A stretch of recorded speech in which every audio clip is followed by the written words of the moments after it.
그리고 그 happen to be 소득 수준의 차이를 결정했던 요인은 바로 1인당 자본 스탁 수준이었습니다. 그러니까 우연히 역사의 한 시점에서 이들 국가들은 한국을 포함해서 1인당 자본 스탁이 적었던 거고요. 그러니까 예를 들면 한국 같은 경우에는 한국 전쟁을 경험했기 때문에 그럴 수도 있고, 혹은 이들 국가들 가운데 2차 세계 대전 패전 국가들도 있을 수 있습니다. 뭐 아니면 여러 가지 뭐 내전을 겪었거나 아니면 뭐 식민 지배를 받았거나 뭐 그럴 수 있어요. 다만 중요한 가정은 뭐냐면 이들 국가들과 이들 국가들은 본질적으로 생산성이 동일하다는 거예요. 자, 만일 솔로우 성장 모형의 예측이 맞다면 60년이 지난 지금 이들 국가들의 성장률이 이들 국가들보다 훨씬 더 높아야 될 거예요. 정말로 그런지 한번 우리가 확인해 보도록 하겠습니다.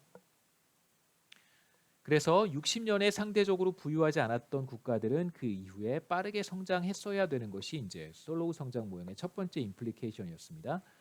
자, 우리 간단한 그림을 한번 볼 것이고요. 절대 수렴이라는 뜻인데요. Absolute Convergence는 이제 절대 수렴이라고 하는 것인데, 자, 그림을 보면서 절대 수렴에 대립되는 개념 중에 하나가 뭐냐면 조건부 수렴이라는 것이 또 있습니다. Conditional Convergence라고 하는 건데요. 이 두 가지 개념을 제가 간단하게, 지금은 별로 이렇게 학계에서 많이 논쟁이 되지 않는데 과거에 이런 주장들이 많이 논쟁이 돼서 그냥 간단하게만 설명을 해드릴게요.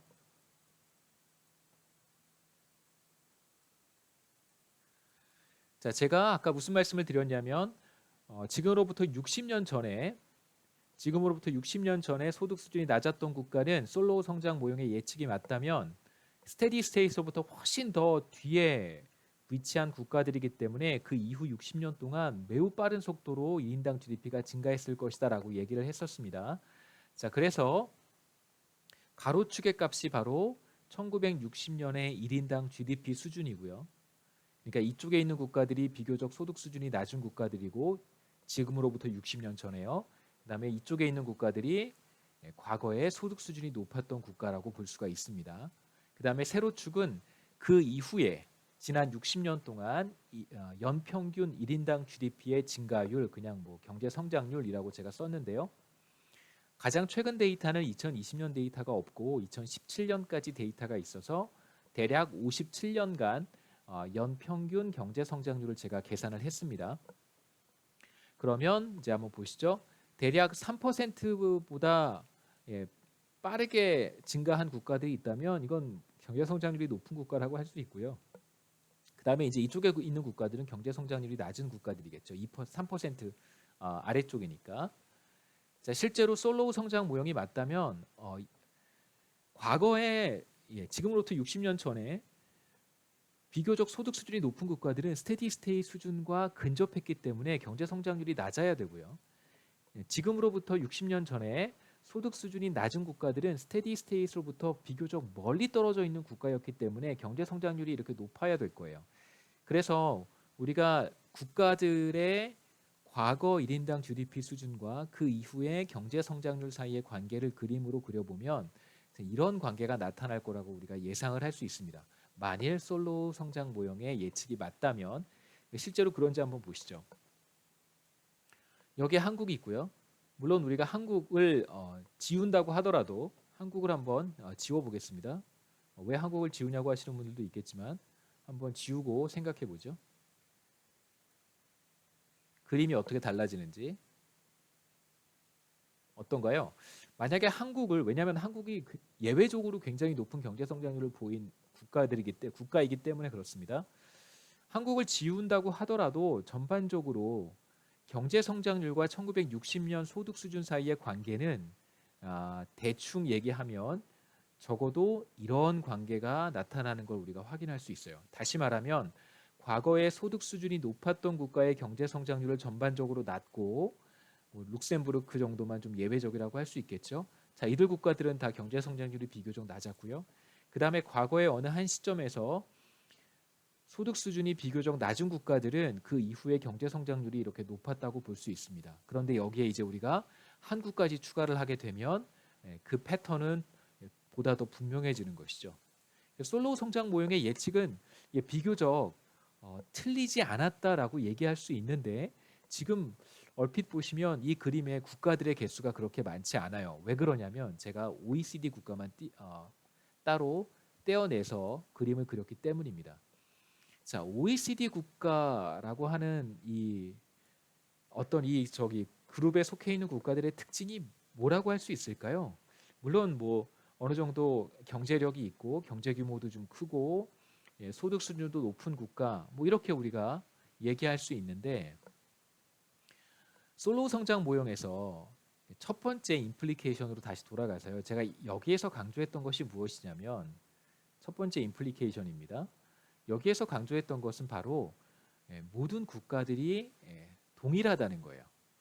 그러니까 두 나라의 투자율까지 같아요. 뭐는 당연히 같아야 되냐면 생산성, 자본의 쉐어, 감가상각률이 같아야 될 뿐만 아니라 거기에 추가로 투자율도 같습니다. 그러니까 기본적으로 소득 수준이 낮은 국가가 더 빠르게 성장한다라고 하는 솔로우 성장 모형의 어떤 임플리케이션을 충족하기 위해서는 반드시 우리가 고려하는 국가들의 어떤 그 동질성이 담보가 되어야 돼요. 그러니까 국가들이 우리가 비교하려고 하는 국가들이 매우 비슷한 국가들이어야 합니다.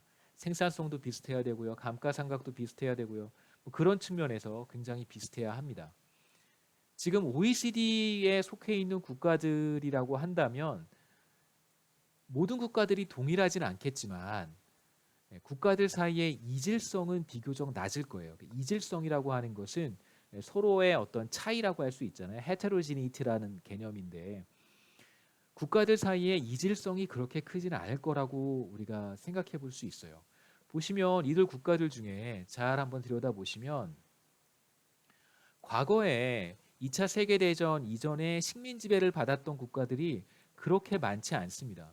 소수 여기 들어가 있긴 하지만 대부분 보면 2차 세계대전 이전에 식민 지배를 받았거나 혹은 최근까지 그 유럽 열강들에 의해서 식민 지배를 받은 그런 국가들이 거의 보이지 않아요. 있어봐야 뭐 한국 정도, 그 다음에 칠레나 뭐 그 다음에 멕시코도 뭐 그렇게 썩 나쁜 상황은 아니었던 거잖아요.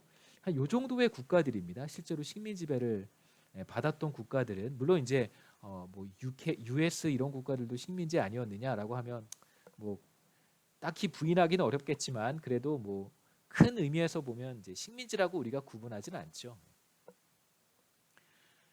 그런 측면에서 보면 OECD 국가는 비교적 동질적인 국가들로 이루어진 어떤 샘플이다 이렇게 얘기할 수 있습니다. 그렇기 때문에 솔로우 성장 모형이 제대로 잘 들어맞는 이론처럼 보이는 거죠. 그러니까 무슨 뜻이냐면 솔로우 성장 모형의 이론은 이러하다라는 거잖아요. 근데 실제로 데이터를 봤더니 그러해요.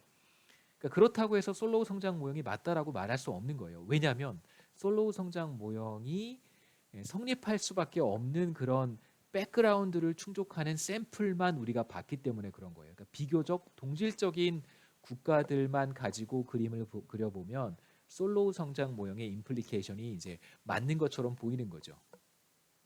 자, 이제 OECD 국가뿐만이 아니라 전 세계 국가를 대상으로 해도 우리가 이러한 패턴을 확인할 수 있을까? 그림 먼저 한번 보고 다시 돌아오겠습니다. 자, 이것이 바로 전 세계 데이터를 가지고 한번 그려본 그림이에요. 똑같이 1960년 소득 수준이 낮았던 국가, 그 다음에 높았던 국가 이렇게 구분할 수 있고요. 그 이후에 57년 동안 연평균 경제 성장률이 높은 나라들과 낮은 나라들이 있겠죠. 전 세계 데이터를 놓고 이렇게 보면 이런 패턴은 나타나지 않습니다. 그러니까 지금 우리가 바로 앞에 그림에서 OECD 국가만 뽑아서 봤는데요. 그들 국가들은 여기 이렇게 있어요. 이렇게 있습니다. 나머지 국가들은 다 여기에 있어요. 이렇게 모여 있어요. 자, 이들 국가들 잘 들여다보면요. 어떤 국가들이 있냐면 제가 아까 말씀드렸던 아프리카 국가들, 그러니까 유럽 열강의 식민 지배를 받았던 아프리카 국가들이 여기 이렇게 위치하고 있고요. 그 다음에 그 윗부분에 잘 보시면 또 비교적 19세기 이렇게 독립했던 남미 국가들, 그러니까 스페인 뭐 이런 국가들의 지배를 받았던 남미 국가들이 이렇게 또 있습니다.